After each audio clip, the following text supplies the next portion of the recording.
Closers, I am pulling this episode from the first 100. If you are considering investing in a billboard to promote and market your business, there are 11 billboard blunders marketers make, owners make, agencies make, and I want to show you how to prevent from making those mistakes in the first place because it costs you sales on the back end. If you have a fixed billboard up already, it might be time to take it down. And if you've got a digital billboard, you can fix that right away. I've got Eric Murr here with us, and he's going to dial it in for us and show you how to avoid making the billboard blunders that cost you a lot of money, time, heartache, and lost sales. Let's begin the show. I want to welcome you to another episode of Close the Deal. I've got Eric Murr, a 30-year veteran in the marketing field. And Eric, you and I, you met at a Virginia Loggers Association during my time head of the Carolina Loggers Association. And you and I hit it off talking about marketing. And 3 years later, I guess just about, we're still in communications from that one conversation. Meeting each other. Welcome, and I'm glad to have you on. Welcome to the show. It's absolutely great to be here. I absolutely loved our conversation, and we're people the same birds of feather for sure. We've had multiple conversations since. Now, look, you're based in, I'll say the town you're in, Chambersburg, Pennsylvania. Chambersburg, Pennsylvania, not too far from Harrisburg, D.C., Baltimore. You're kind of in the heartland of all that space. Yeah. What is your favorite place that you got a client to take them to lunch or dinner to do business, to close the deal? Allenberry Restaurant and Resort in outside of Boiling Springs, Pennsylvania. This place is an Orvis-rated fly fishing resort, and it sits on the Yellow Breeches, which is actually where my home sits on. So it's just basically downstream about 6 miles. And it's a world-class fly fishing stream. It is just absolutely amazing. They poured millions of dollars in a renovation for this little playhouse, and it's just gorgeous. An old farmhouse, and Daniel Boone's nephew had a place right. Oh my gosh! Stayed in that little cottage. Me and my fiance stayed. We're the first two to stay in that little cottage. So wow. I love Allenberry as my go-to. It's just super classy, and it's also got an incredible, beautiful scenery around it. That sounds more than just a place to take somebody. It sounds like a destination too. 100%. Yeah, that's awesome. Check it out for sure. All right. So you are the vice president of outdoor billboard advertising for Kegerreis, and you've been in this role for quite some time.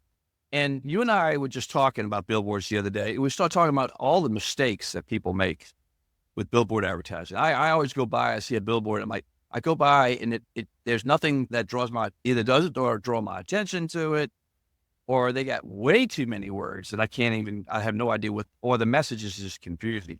So I think we can, normally I'm asking the problem a company solves or small business solves and the solution.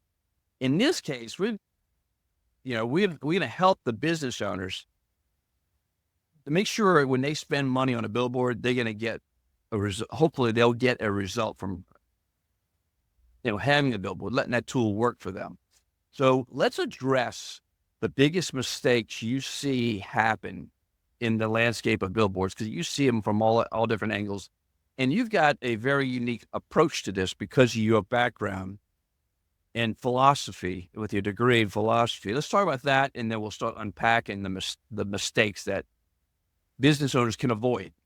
Yeah, sure. So I was a artsy-fartsy guy, and sales and marketing seemed like the farthest thing from my mind as an English major and philosophy major. And so, but I discovered that these two backgrounds were actually perfect for my work.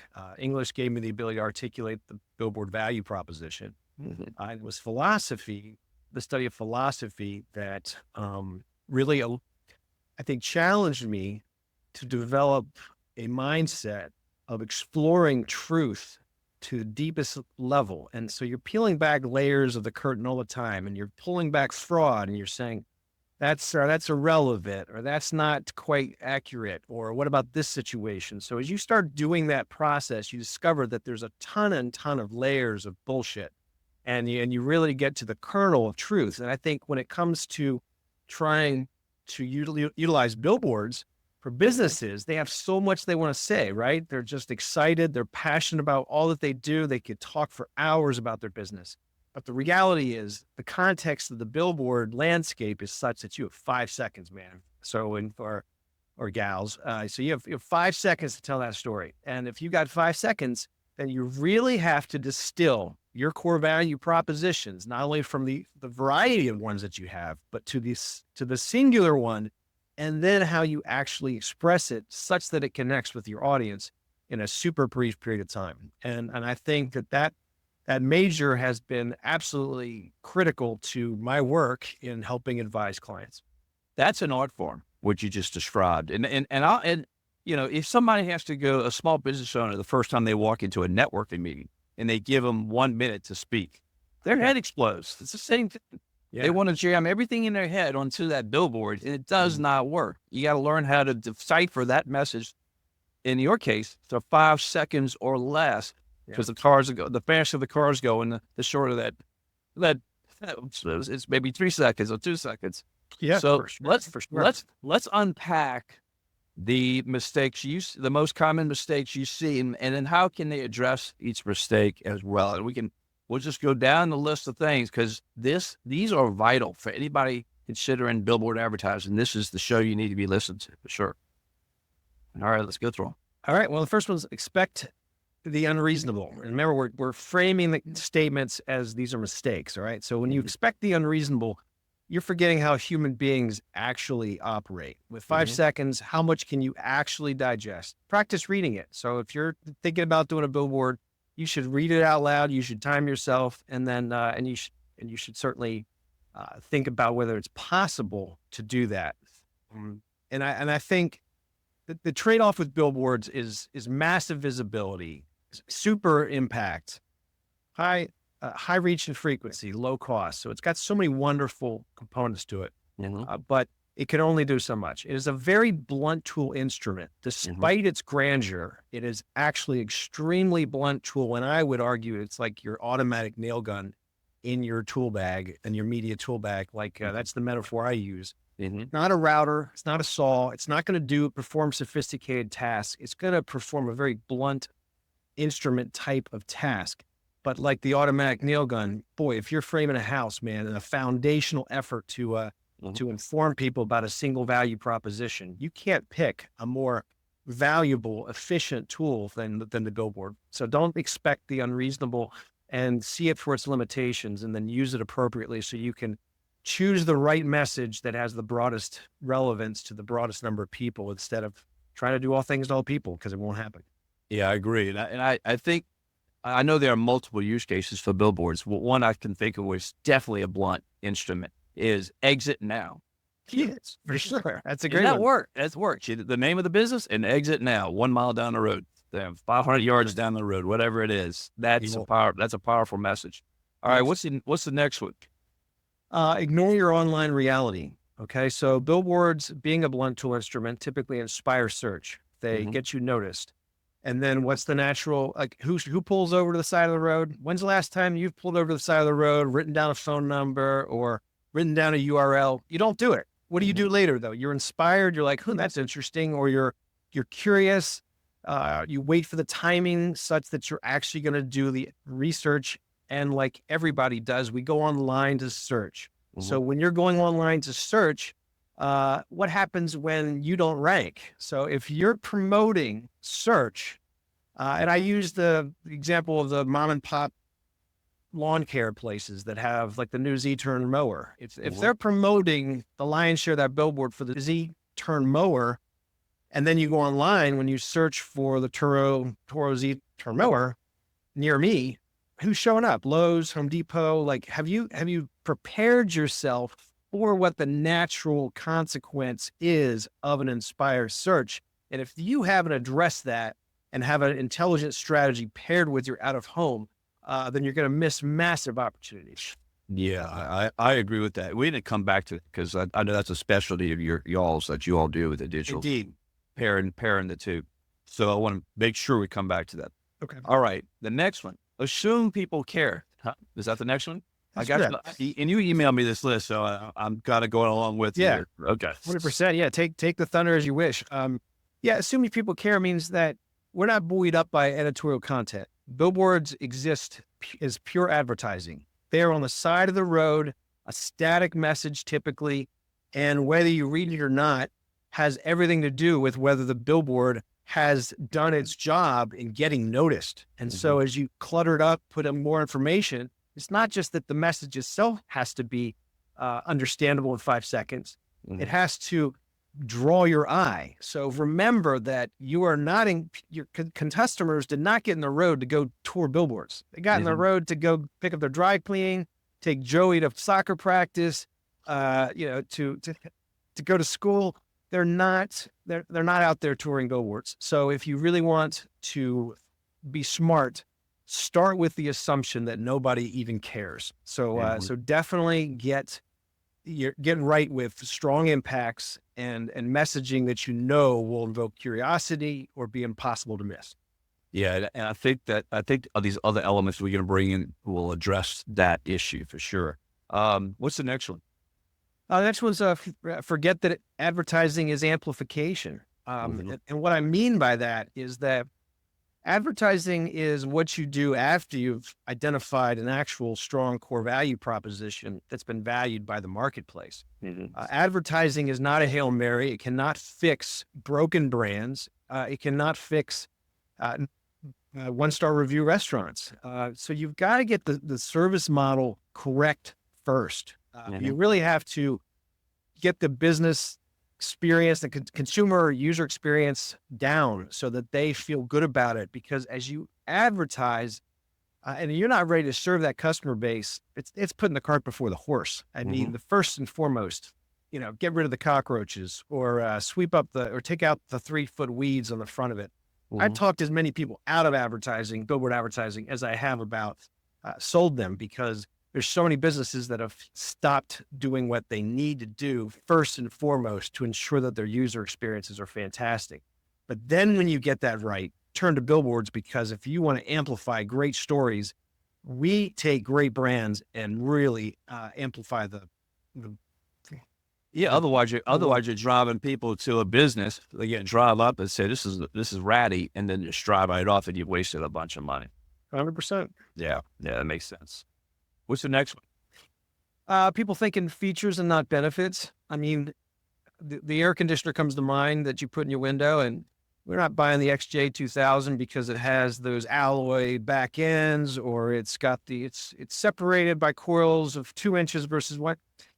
It makes me cool. All right. So you buy air conditioners to make you cool. You buy products because they make your life better.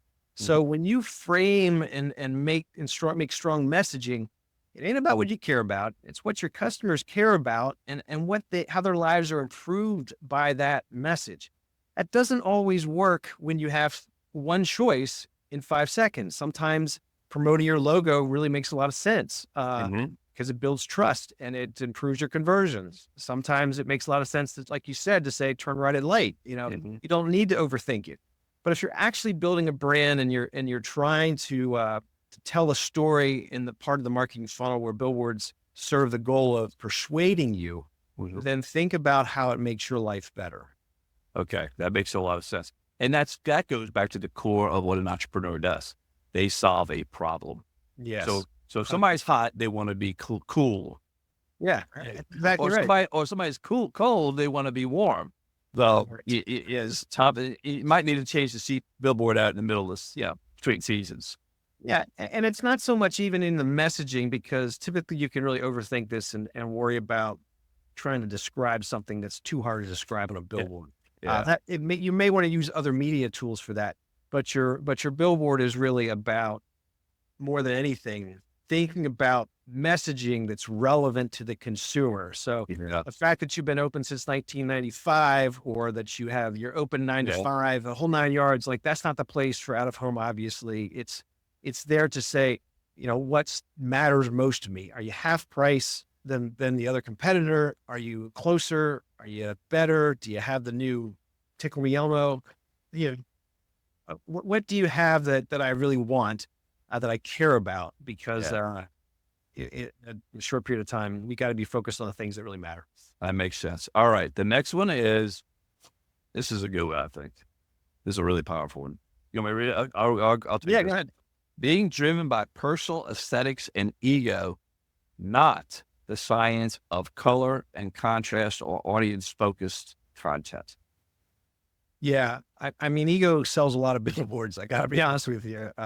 There's nothing like, you feel like you've arrived when you put up a billboard. You're there with Apple and Amazon and Google and Bob Smith, insurance agent. I mean, it's really, it's hard to resist, and I don't blame you, you know. But at the end of the day, I think that so many times people they're too focused on their own needs, their own wants, as opposed to, again, the customer. So, and the reality is there's color combinations that don't work. Well, our color logos, blue and red, let's put it together. Blue and red vibrate. You know, that's a reality. So you can't have a vibrating billboard because it has a negative impact on you. Red, I mean, if you look at the science of color, stark red is danger, right? So is yellow. Yellow and black is danger. Like there's an associative kind of gross takeaway from yellow and black, for example. Like those two combinations say, what is it, a construction zone? Am I in danger? You know, whatnot. Or red says stop. So recognize that these tones have corresponding emotional reactions to them, and it's not about your ego. It's not about things that you think just should be. It's about what the science says. There are associative colors with blue and with green. And so as you think about your logo, if you think about actually how you're going to combine particular phrasing and how that's laid out, even with American Disabilities Act, there are color combinations there that relate to that are appropriate and not appropriate, or readable and not readable for those that are colorblind. So, I mean, at the end of the day, if you're going to put this all out there and spend this investment, you know this stuff, like really understand what those associative colors and combinations mean. You know, I'll share a real quick story. When I was head of the Louisiana Seafood Promotion and Marketing Board, we had a red square logo that said Louisiana Seafood Board. And that we spent 3 years building that brand, about 4 years building that brand. And the logo popped. It showed up no matter where we put it. But when the BP oil spill happened, I'll never forget, we hired an agency to help us rebrand everything, reposition ourselves, because we were trying to reinstill trust into the customer. Yeah. And when you said stop sign, I'll tell you what, the guy, when he made the pitch and said, we're going to change your logo, we all just kind of, the board went, whoa. Everybody knew our logo. Yeah. Well, when he said your square red logo looks like a stop sign, danger warning, seafood contaminated with oil, and everybody's like, in an instant, we all switched gears and said we like the new logo, which was blue, of course, for trust and so forth. Well, and you highlight the critical point here, which is what matters most. Again, if you think about the reaction in that room, it was an immediate reaction of ego. Like, oh no, this is our baby. You cannot tell us our baby's ugly, right? So that's impossible for you to tell me. And then when you say your baby's in danger, completely different reaction, right? So at the end of the day, it's about what outcome matters. Is it your big head on the billboard, or is it what matters to the consumer? Because do you care about sales most? Then think about what's the actual best use of the product, not what either checks the box for your ego or in fact makes it easier because it's always been done that way, or whatever the case may be. But that you highlight a perfect example, that person called attention to the outcomes that matter, brought together a logical argument as to what was taking place with those associations, and a corrective action was taken. It was remarkable to see a 180-degree turn like that, including in my own mind. When he said it, I'm like, oh, he's right. All right, the next one. Go ahead, take the next one. Yeah, it's not considered the ads role in the marketing funnel. I believe the obstacle is the way. And what I mean by that is that you really have to study. And if people don't know what the marketing funnel is, they absolutely have to if they want to do best practice marketing. And I'll just quickly recap that for those that don't know. But your top of the funnel is awareness. Then you move to consideration, and then you move to conversion, down to loyalty, and then advocacy. It's kind of like an hourglass. And when you see things go viral, that's your advocacy at the bottom of the funnel. Why? Because, Susie, you got to go to this great restaurant. It's amazing, right? So that's because the user experience has been fantastic, and that's your ultimate goal, because that's a perpetual, win, where you get booked out 10 months in advance because you're the best restaurant in town because everybody's talking about it. So, but at the top of it is is often an immaturity in where someone's at. Like, you can't vote for somebody if you don't know they exist, right? So I look at awareness like it's the flower in the cake. And awareness is a critical, necessary, but yet not sufficient piece of the puzzle. So as you introduce billboards and you say Bob Jones for Congress, well, then that's a huge check mark. If you're blue or red, you're going to be like, or not. But the first step is at least knowing that this guy is someone you could vote for. Yeah. And when I speak to billboards as understanding your role in the marketing funnel, recognize what's the most critical ingredient. The obstacle is the way. People don't know about me. That's an awareness choice. You know what? People don't realize how much better I am than my customers. That's a persuasion choice. Or they're saying, like, nobody's ever clicking on my ads. That's a trust choice. So use the billboards to really speak to each and whichever element of that. Where's it getting gunked up? Where's their blockage? Where's the obstacle in that marketing funnel, such that you can use that automatic nail gun to hammer it into place and fix that particular missing piece. And the billboards can actually operate in any one of those arenas. Typically, post us on Facebook is the bottom of the funnel, or you can say, "Hey, we exist." But I think, or if you like, turn right at the biggest ball of yarn down the road, like that's your conversion. Or we have the $199 lease deal that's out there for you, and that's your persuasion. Like, put a specific call to action that's meaningful. And really just understand what particular play has the greatest benefit, and recognize that funnel takes place in all the time. You can't ask someone to marry you on the first date. So the customer goes through a journey. That's the customer journey, of course. And so you want to see where they stopped and they're sitting on the side of the road, and you want to keep moving them forward. And that's a great analogy. Everybody wants to get, you think about people hitting me up on LinkedIn. They want to get they want to go straight to the dating piece. They want to fast everything up. That's what you just basically, let's fix the thing that's broken and Fix the thing that's broken. 100%. And get that attention. All right. The next one says, make calls to action that are this is a mistake. Making calls as action that are not believable. Right. What's the phrase? Specificity is spectacular. I forget, but basically, if you see an ad for a $199 new Q45, what's the first thing that comes to mind, Ewell? Yes. Why? What's in the back of your mind? So I know the real value of the car. Right, but what's baked into that offer? If it's a 199 lease, what do you have to do to get into that car? Oh, I gotta put down a big fat down payment. That's right. So in advertising, we're naturally skeptical, right? We've already had these experiences, and when we see those ads, we call bullshit, right? Because we know that there's something to it. Or you only get 12 miles a year, right? 12,000? No, you get 12 miles a year, right? Except for a 199 lease, that for a car that costs $1,200 a month or $1,500 a month for a lease. So, I mean, at the end of the day, you can't keep putting messages out there that are not believable. And that comes down to also the first thing I think we talked about, which is we can't fix broken brands and one-star review restaurants. So if you say, we're the greatest restaurant, someone goes online, sees your one-star reviews, and they say, no, you're not, right? So advertising is amplification. It can't fix stuff. So really pay attention to, in my opinion, unbelievable ads, because they get ignored, or they make you angry at some level, distrustful. You actually get a little, annoyed at that brand as opposed to a positive one. So find messages that are legit, find messages that really amplify your strengths, and then go that route, as opposed to try to dupe the customer, because they're really tired of that. Yeah, I as a customer, I'm thinking to myself, that does get old. It gets very, very old. All right, what's the next one?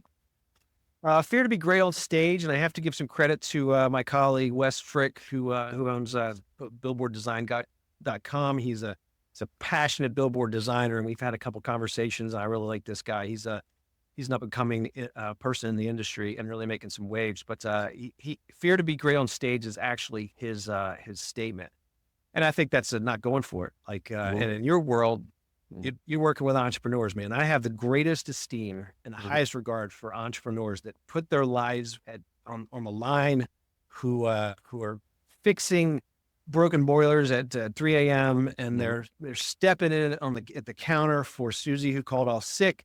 They're leveraging, they're taking out a second mortgage on their properties. Like, these are the best people that are moving and shaking and taking risks. And so when you get to your advertising, the last thing you want to do is, in that amplification mode that billboards are, is to go, yeah, we're kind of okay. You know, you can come in and stop it if you want. No, be great. You know, take those bold risks. I mean, go for it. If you do a 4-letter swear word, not that I'm suggesting that's the answer, but billboards have the ability to shock the world. Like, it looks like a UFO landing on the side of the road if you do it right. So if you do 4-letter swear word with a phone number, you can get all sorts of calls. Like, it has incredible potential. And 1% of billboard advertisers really take advantage of that capacity. The average billboard gets probably 250,000 impressions every month. And that's for an average of probably, I would say, $600 to $1,500 a month. And to then waste it with a business card boring ad is a total waste of money and time and resources. I remember one of the billboards, that was a teaser billboard. You might remember this. It was a Red Dog beer. Remember when that came out? They put, next to the Superdome in New Orleans, they put a black billboard up just with the Red Dog's face with no words, just to get everybody talking. Like, what is this? And then like a week or two later, they came back and finished out the rest of the billboard. 100%. It's like, that's a sophisticated scavenger hunt, right? Yes. So you put in the brain, you've branded on the brain that dog, and next thing you're like, what is it? I'm unresolved. This lives in your psyche. It's painful to not know what it is. It's a human condition to be curious and to seek out answers. And you're seeing this and there's no answer. That drives you nuts. That emotional connection with your billboard is exactly what you want. And guess what? When that logo comes up somewhere and now after that imprinting, when it shows up somewhere in your day, you're like, oh my gosh, that's the scavenger hunt I've been looking for. I've got to go find it. It's powerful stuff. Yeah, for sure. I'll give you this before I ever got into marketing. I started working, my first job out of college was working for a franchise. They put up a teaser billboard. I never saw a teaser billboard before, and it caught my attention. Everything you just described is exactly what that billboard did. It was bees and an apple, and that was it. And there was no logo. Do you know what brand I'm talking about? I'm trying to remember. Hold on. Flip it around, the two words. Applebee's. Applebee's. Wow. I know. See, it was unresolved. They kept that billboard up for a month. Everybody's like, what is this? Because nobody knew the brand in New Orleans of Applebee's. Wow. So nice. That really bugged everybody. That billboard stayed up for an entire month. And I remember that as a young kid coming right out of college. It made that much of an impression that I forgot about that until we started talking. Literally, I forgot about that until we started talking about this. And I mentioned that I remember the Red Dog always. I forgot about. I had to bring that up after you described that so well. All right. Adjust design by location. I'll let you take the last one after that. Adjust design by location. Yeah. I have to give some credit to Wes on this one, because when we talked and compared notes, and I was looking for his take on my mistakes of billboards, he offered these two, or at least reminded me of these two, I should say. What if your competitor is right below your billboard, for example? Or what if your billboard is in front of a big green forest, ivy wall, or it's all brick? If you don't think about the context of your billboards and their locations, then you're missing a huge opportunity to design it in a way that ensures that it can dramatically work against it. That's a lot of extra work. And it's one of the more subtle things that I think is an ask that's a lot for busy business owners to figure out. But if you can, especially if you're buying a permanent directional, go drive it, and go check it out and think, is this all green? Is this all blue? What's my strongest contrast color against that backdrop? Every billboard's at a different location. It's not in the same publication. It's not on the same radio spot. It's coming in at a different geographical location, height, width, location. I mean, grass, greenery, sky, brick. It could be all sorts of different things. And if you're there, it could inspire a unique message that could be very, very relevant.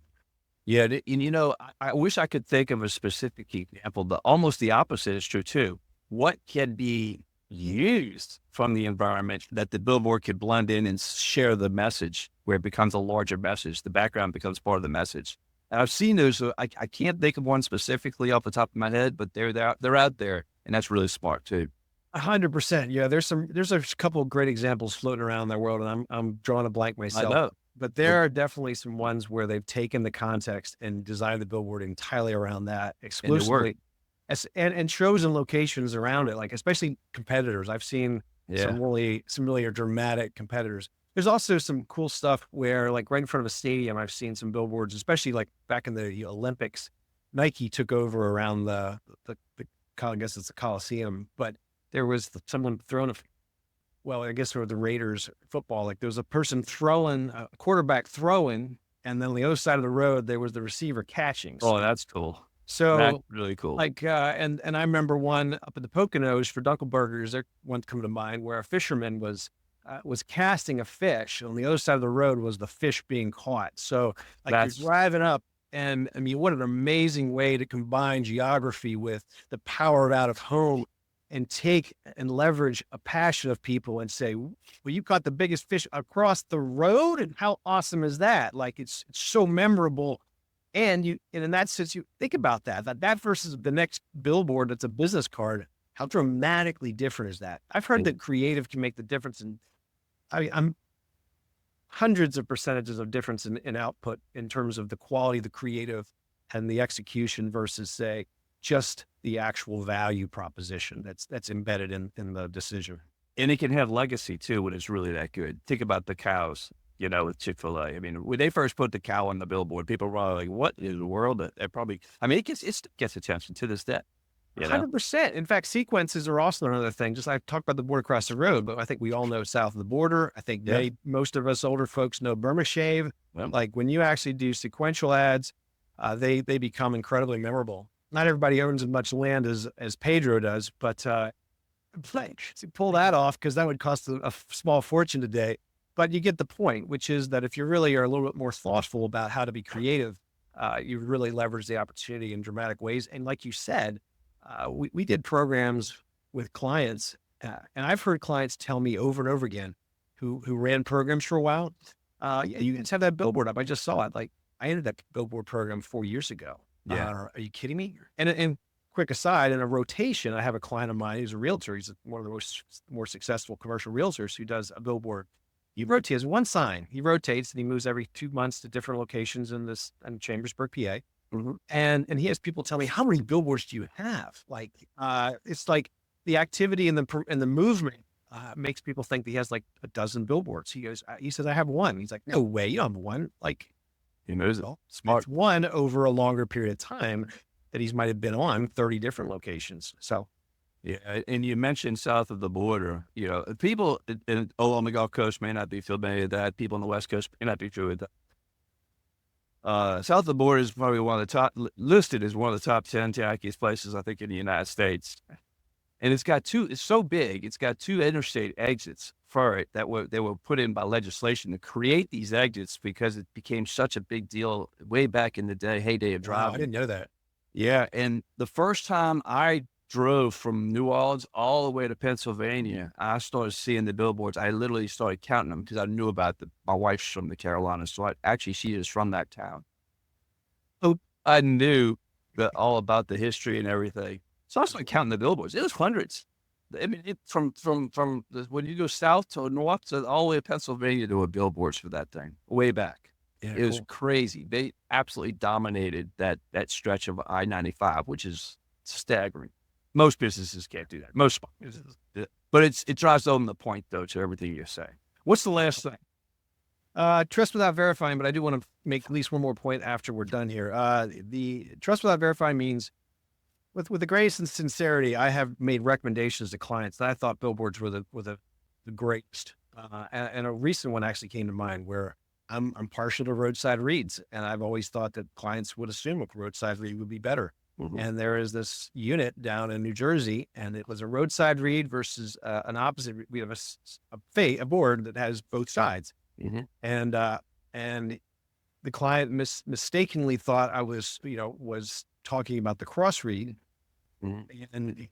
and that, but it was the other way around. So he was disappointed to learn that the open unit was the right hand read. And I'm like, why? That thing's closer to the road. It's got relatively greater impact. It's got the exact same traffic. Help me. You don't have a directional need. What's going on? Well, there's a traffic light out there, and it backs up the whole way back. So in that situation, the dwell time on the one side was far greater than the dwell time on the other. And he's like, I'm just not that interested in it. So mistakes happen with assumptions, certainly is one possible outcome. And the other thing is that, that I don't like that location because it's right next to where I used to grow up, and I don't like to remember that. Or gee, that's got that, the photo sheets in a lot of billboards, just to get straight up, is they're marketers, right? We're marketers. So we're gonna market those billboard pictures nicely, right? We're going to get the quiet angle. We're going to take out the sign that's kind of disrupting it a little bit. Or what about that telephone pole? Or gosh, it's a short read, so I better get on this side of the road to take that shot. Go drive your inventory. If you have the time, once you get that final recommendation, at the end of the day, you should definitely trust but verify, because you want to build partnerships with your reps, because they will absolutely care. If you build the relationship, they'll care about you. They'll be thoughtful, and they'll be looking for opportunities to serve you. And don't make it just a vendor relationship. Make it a partnership. But at the end of the day, they make mistakes. They make assumptions, and there could be disconnects with understanding. So should always check the inventory, because salespeople don't necessarily ride every single location in the markets. There could be thousands, and they're trusting their internal people. And the numbers may look good, but the numbers can lie in terms of, gee, that wasn't quite right, or just, you get it. So that's the advice there. Take a look at every single site you ever buy. That makes sense. All right. I want to touch on what you all do that's kind of unique. You all mix digital. You have a way of tracking with billboards that, so a lot of billboard agencies don't do. Let's talk about that real quick. Yeah, thanks. We're actually late adopters with this at Ewell, but the difference is a lot of traditional media companies added digital marketing services. And what they did was they hired a third party who then gave their salespeople a way to tap into digital marketing, which was exploding with growth since 2005. But what they did was they basically had no clue about what they were doing, and they just wanted to leverage the relationship and get some extra dollars. And clients wanted to do digital marketing, but they didn't know how to even evaluate it. It's all, so it's all kind of evolved. But we had been wanting to do this because it's still a need for so many small, mid-sized businesses for quality digital marketing services. So 4.5 years ago, I co-founded the division. It's now in Danville, Virginia. It's a 7,100 square foot facility. We've won a couple of national awards, and it's founded by my co-founder is a data scientist who's brilliant guy who oversaw 160 sales channels, $35 million in ad revenue. And being a data scientist, we calculate client acquisition costs, return on ad spend, and really put together the puzzle pieces to ensure that programs make sense. How does that relate to billboards? Well, again, speaking of that first part about how billboards drive search, and then you see the outcomes. I think one of the biggest surprising stats that I can share is that Apple, Amazon, and Google are all top 10 outdoor advertisers. I think maybe one slipped outside the top 10 now, but either way, it's a fundamental piece of their puzzle. The big question is why? A lot of people not knowing this stuff think, aren't billboards dead? Didn't they die with yellow pages? Didn't they die with print and, terrestrial radio? But they're like, no, actually billboards, depending upon how you use it in the marketing funnel, it can dramatically change outcomes. In fact, my co-founder ran a test in Wyoming where he had a very high client acquisition cost for one of his products. And it was like $160 to acquire a new customer. he introduced billboards into that marketplace. It drove down the cost of acquisition down to $7 as Jeez. opposed to 150 or whatever it was. Why? That's the big question. Why is that? Well, Google's algorithms are designed around local search, and and billboards inspire search. So as a billboard starts changing local search patterns, it's like a pop-up store arriving there. And since Google's macro algorithms are designed to reward relevancy, when this new brand started to get specific brand search and improved performance in category search conversions, well, it was a perfect combination whereas he was acquiring customers so much more expensively, everything lowered. Your cost per click, your click-through rates increased, your conversions increased. And remember, if you can introduce a billboard where you were previously paying $10 a click and now you're paying $2 a click, that's a tremendous savings. Like that's a 500% increase in efficiency. In fact, the program was so successful, it paid for the billboard program entirely. Like by introducing a brand new medium that amplified your program so much better, it actually reduced your cost entirely because Google's rewards relevancy with its price per click model. It's amazing. And you all know how to tie all the data science together with all that. That's free. Man, I wish we could. There's so many people we could help. Yeah. And there's also the brands that we can't help because we discover a lot of brand weakness, and you can't fix weak brands. Like this is probably my biggest takeaway recommendation to people is don't think you can shortcut this. Don't think that billboards or any advertiser is going to fix a brand problem. Like you have got to make a user experience fantastic, because if you're at odds with what Google's macro algorithm is, which is to provide customers with relevant and satisfying outcomes, if you're at odds with that model, you're screwed, because they're going to start charging you more and more, because they set prices based upon what their probabilistic outcomes are. Wow. Well, that's, normally I ask people at the very end, what's your number one piece of guidance? I think you just summed it up, right? Yeah, I would. I'd say take care of business. Take care of business, and then really understand. And then use your tools in your tool bin appropriately. Don't take the router. Don't take the automatic nail gun to route your edge. It's not a sophisticated tool. Video might do that. Radio might do that. Print might do that. But billboards are the place for, amplifying a singular core value to the broadest number of people and letting it then do some magic in your digital funnel that is powerful, quite honestly, very powerful. I've never heard somebody describe it like you just did at the very end right there. I love that. All right. How do people get in touch with you? Because you cover a pretty broad geographic area in your services. You have a very vast area you work with.